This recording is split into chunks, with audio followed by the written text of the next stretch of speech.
Hey, I'm Simon Candish and welcome to another marvellous video. So, Hollywood continues to show its affection for a magical school in its glitzy Netflix production of Somen Chenani's young adult deconstruction of fairy tales.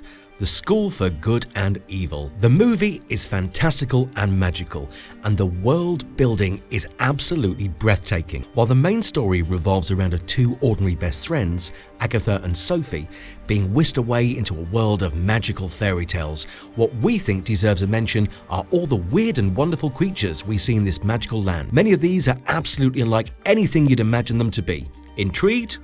Well, keep watching as we break down the 10 different types of creatures seen in the School of Good and Evil. Before we go into our explanation, we have a very small request. If you enjoy our content, please support us by subscribing to our channel.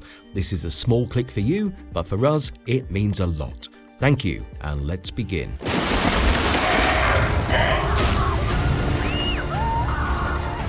Stimpf. Starting off with the infamous Stimpf. We first encounter this creature when it shows up in the woods behind Gavaldon, as Sophie tries to run away and embrace an unknown destiny. The gigantic creature wastes no time in picking up both Sophie and Agatha in its talons and then subsequently flying them all the way to the School for Good and Evil, where it drops Agatha in the School for Good and Sophie in the School for Evil. Now you're probably scratching your head thinking to yourself, what are these creatures?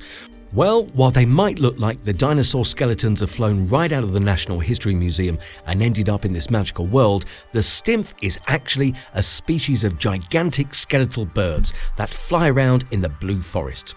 Their scientific name is Wingus skeletus, and they have sharp, knife-like claws and prominent forehead bones. If they are awakened from a slumber of fewer than 8 hours, they are known to let out loud, ear-piercing shrieks. Furthermore, Stimpfs have superb night vision despite having hollow eye sockets. A notable fun fact about them, taken from the books, is that they have very sensitive brow bones that are super susceptible to tickling. So, if you're ever faced with an angry Stimpf, you know what to do. It is understood that they were trained by the schoolmaster and were responsible for flying the young students to their respective schools. Further, it is also noted that they were not particularly fond of the Nevers, or the evil students in the School of Evil. They are obviously extremely intimidating to look at. However, they are also one of the most majestic creatures to make an appearance in the movie. As far as their origins are concerned, in the movie, we see how a young student named Gregor is actually turned into a Stimpf as punishment for failing 3 times.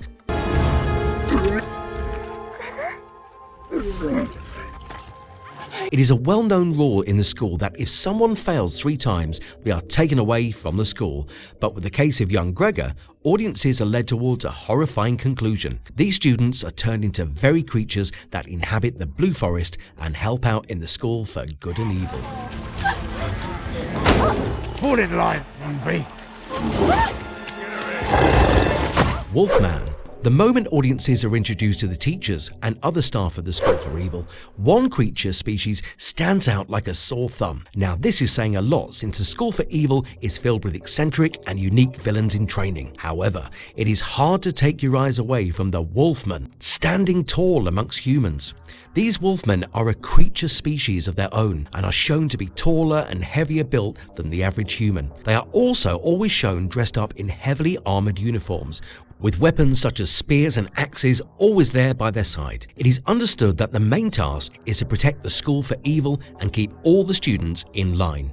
We see them when all the students are first dropped off at the School for Evil, as they gruffly usher the students inside the dingy castle that they would call home for the duration of their education. These Wolfmen are grumpy and gruff, often even getting violent with the students when they refuse to listen. In fact, one of them also sternly disciplines Sophie when she refuses to settle into the School for Evil. For people who are fans of werewolves, these Wolfmen might look quite similar to the mythological beasts, but according to the School for Good and Evil lore, Wolfmen are completely different and unique species. They are not men who have the ability to turn into wolves. The man-wolf walks on 2 legs and their arms function in the same way human arms do. They are also capable of speaking and conversing with students in English. Apart from growling and snarling at the students to get them to stay in line, by large, they are menacing and a scary presence in the School for Good and Evil. However, if their furry appearance makes you want to reach out and pet one of them, I would not blame you.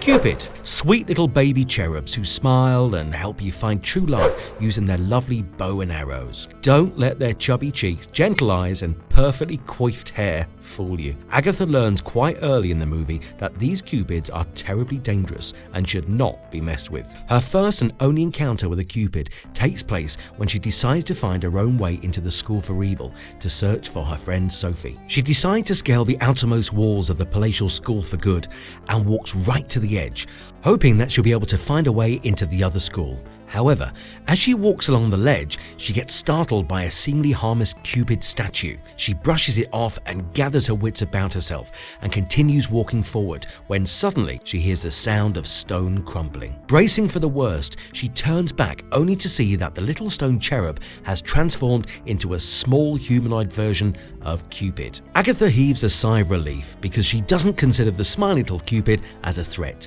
But things go horribly wrong as she begins to converse with it. The moment she says hi, the Cupid smilingly informs her that the students aren't allowed on the ledge and begins transforming into a giant blurry version of the Cupid as he shouts at her to prepare for punishment. Scared because of this unexpected transformation, Agatha starts running for her life as the man Cupid begins raining down arrows on her. The Cupid chases her while growling and snarling menacingly until Agatha is off the ledge and inside the school once again. A truly terrifying encounter that no one had anticipated. If Cupids are really like that, then I'm not sure we can look at Valentine's Day cards the same way again. All right. Okay. I thought fairies were supposed to be nice. Fairies. In the same way that the wolfmen guard the School for Evil, fairies guard the School for Good. The fairies shown in the movie are quite ethereal and scary at the same time. They wear flowy silver gowns with silver paint marks placed in a geometric fashion on their faces and arms. They move gracefully in the air, and the main difference between the fairies shown in the movie and those described in the novels is that the fairies in the movie do not have any wings. They simply hover and fly on their own accord. Although their floaty dress design could be a sort of compensation for the missing wings. If you thought that these fairies were cute little beings dancing from flower to flower, showering the students in pixie dust and granting wishes, then boy did you think wrong. These fairies are terribly bad-tempered and are known for biting students that they don't like or are annoyed with. The name of this species is Glitterus obedius. They have several pointed teeth in their jaws that shoot gooey golden webs. As far as the novels are concerned, these fairies thus have the ability to spew golden webs from their lips to capture prey or unruly students. They can also lift an adult man thanks to their amazing strength. The audience first comes across these menacing little humanoid fairies when Agatha is dropped into a garden in the School for Good. A fairy tries to approach her and she swats it away, sending it flying headfirst into a statue. However, the fairy does not die and comes right back. Just this time, the creature is extremely angry and bites Agatha. 3 more fairies show up to help their friend, and all of them together lift a bewildered Agatha up in the air and drag her into the palatial School for Good. They also growl and hiss at her, revealing their rows of razor-sharp teeth. The reason this creature is unique is that it is a different take on what a fairy is supposed to be like in pop culture. Like many other things in this movie, this trope is also turned on its head in a most refreshing manner. All in all, we much prefer Tinkerbell. But what do you think?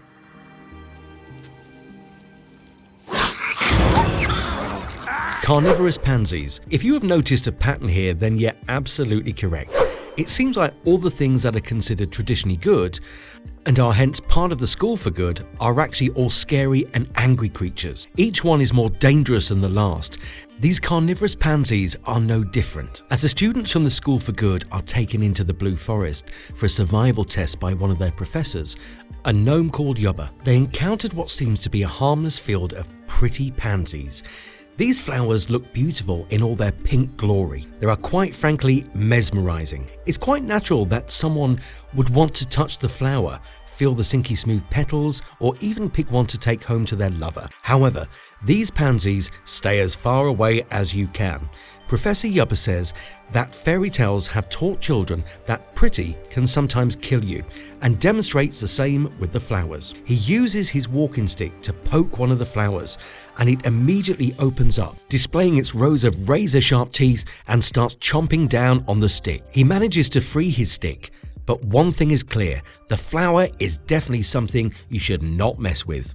We see the true extent of the power wielded by these carnivorous pansies when Sophie and Tedros are dropped into the Blue Forest for their fateful trial by tale. Instructed to find each other and fight the evils of the forest together, Sophie chances upon these hungry flowers. Seeing pink flowers, Sophie immediately lets her guard down and begins walking through a field full of these deadly pansies. It seems like they are way more active at night, because all the flowers start hissing, then shrieking as they bite down on Sophie from all angles.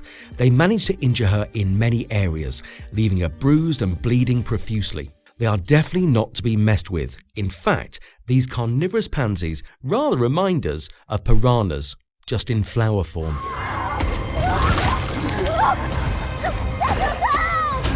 The Pumpkinhead Reaper. The Pumpkinhead Reaper is another creature that the students of the School for Good are introduced to by Professor Yubba on their survival walk through the Blue Forest. He takes them to a pumpkin patch in the forest guarded by a scarecrow that has the head of a jack-o'-lantern but also wields a reaper's scythe. Professor Yubba cautions them that the pumpkin patch turns into a horrifying nightmare at night, where reapers attack anyone that dares approach the area. He also tells them that if a student was unfortunate enough to get caught, they were hunted down by the reapers, torn from limb to limb, and then sold for spoils. A terrifying ordeal. We see the reaper in action when Sophie wanders into the pumpkin patch after her terrifying ordeal with the carnivorous pansies during the infamous trial by tale. At first, she thinks nothing of the skeletal scarecrow with a pumpkin for a head, but when his eyes start glowing, she realizes that something is horribly wrong. The pumpkin smile widens as a terrifying red glow overtakes its face. It frees itself from the ground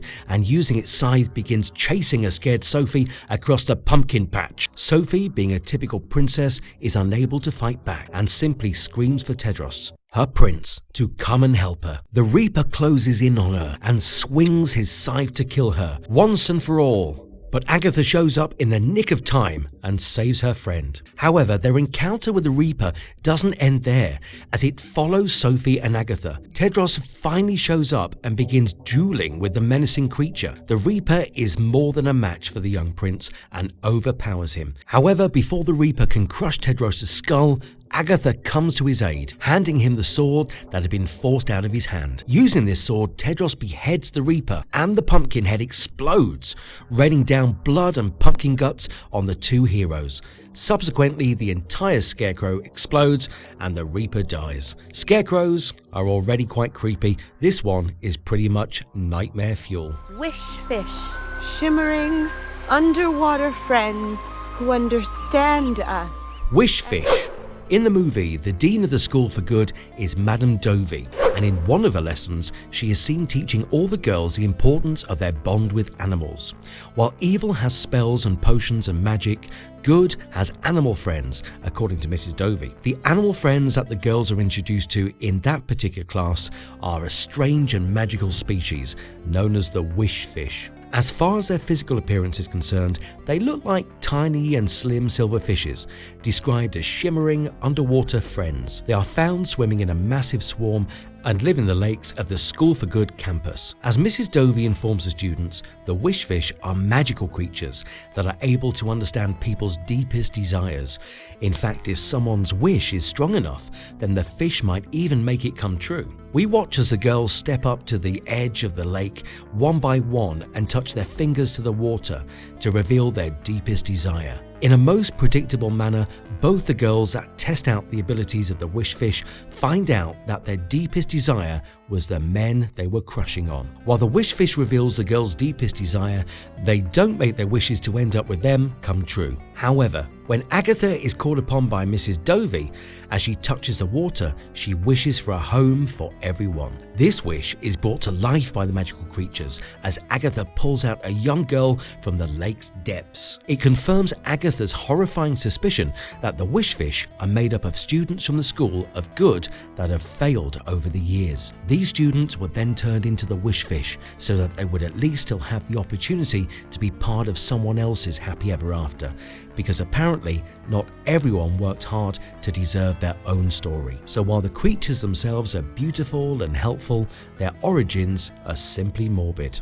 I am Yuba, the school woods survival expert. I've lived in them for hundreds of years, and I have Gnome Professor Yuba. At the School for Good and Evil, Yuba the gnome is a teacher. For both the Evers and the Nevers, he teaches surviving fairy tales by guiding the students through the Blue Forest and making them aware of the many threats that lie there. In the movie, we see him burst out of a tree with bright green hair, a walking cane and tattered brown clothing. He instructs all the students from the School for Good to follow him into the Blue Forest for the lesson. He comes across as a slightly eccentric, slightly funny fellow with a big nose and a wise old demeanor. In fact, he takes a lot of time and patience to explain all the perils of the forest to the children. His friendship with Merlin is depicted in the books. He made the gender switch potion with Yuba's assistant, and he later used it to change Sophie into a boy so that she could enter the boy's castle as Philip. In book 2, he actually uses it to conceal himself in the girl's castle. Further in the books, it is said that he is from Gnomeland, which makes sense because he's a gnome after all. Most importantly, the existence of creatures such as gnomes shows exactly how expansive the lore and fantasy world the School for Good and Evil is set in.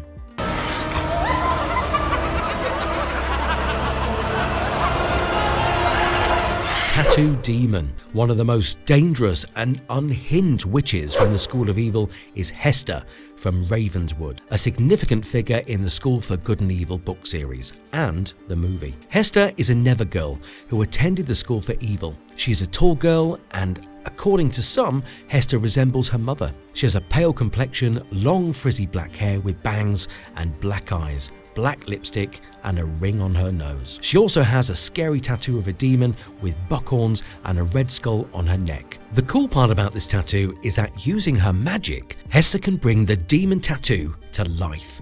Many viewers consider it to be one of the most iconic scenes of the movie, when Hester vows to send Sophie back to where she deserves to be and proceeds to make good on her promise by revealing her demon tattoo and letting it come to life. The ink separates from her skin as the demon goes from being just a 2-dimensional tattoo to a 3-dimensional, fire-engulfed beast. The demon seems to be roughly the size of a shoebox when it cuts off contact with her, sporting brick red skin and long curled horns.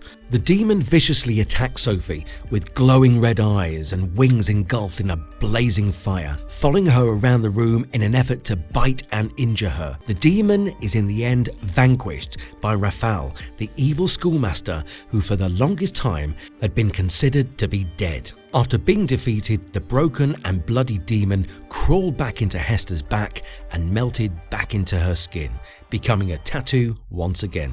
You know, no students have ever made it into my tower. I knew you were special.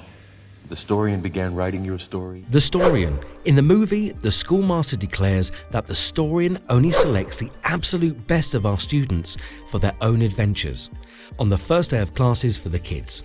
It is a massive talking pen that speaks as it records tales as they develop in a corresponding massive storybook. The movie's narrator, the Storian, starts out by describing Sophie and Agatha's adventures before they even get to the School for Good and Evil, and only the Storian can alter something once it has been written by the Storian. Could you make out the Storian's voice behind him? Well, it's none other than Cate Blanchett, of course. While the story isn't really a creature per se, it is, after all, a gigantic, sentient, magical pen that writes the future for all of the heroes and villains in the School for Good and Evil. It is quite amusing to see a giant pen hover in the air by itself, writing on a piece of paper though. All in all, Paul Feig succeeds in taking author Soman Chinani's work and vision and translating it into a film with stunning visuals and amazing portrayals of all the magical and fantastical creatures and beasts. Now obviously, Feig doesn't get the time nor opportunity to include every single creature that features in the books, but the ones he does bring to life are stellar in both design and execution. So what do you think of these magical creatures? Tell us about it in the comment section below. And if you liked our content, don't forget to leave a like and subscribe to us if you haven't already. Have a good one and be safe. Thanks everyone.